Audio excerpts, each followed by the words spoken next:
তাই দেখে ইবলিস করে আনচান, তাই দেখে ইবলিস করে আনচান।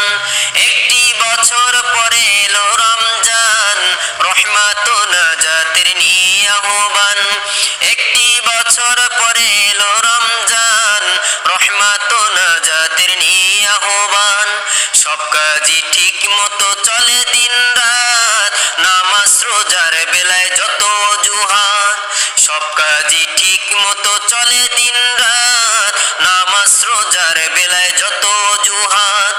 যখনই দাঁড়াই আমি যাই না মাঝে, যখনই দাঁড়াই আমি যাই না মাঝে, মনে আসে কথা আজে বাজে। মন থেকে দূর হোক সব শয়তান, মন থেকে দূর হোক সব শয়তান। একদের নিয়ে আহ্বান। একটি বছর পরে এলো রমজান, রহমত ও নাজাতের নিয়ে আহ্বান। একটি বছর পরে এলো রমজান, রহমত ও নাজাতের নিয়ে আহ্বান। আপনি যদি ইসলামকে ভালোবাসেন তাহলে অবশ্যই সাবস্ক্রাইব, লাইক ও কমেন্ট করে সাথে থাকবেন ইনশাআল্লাহ।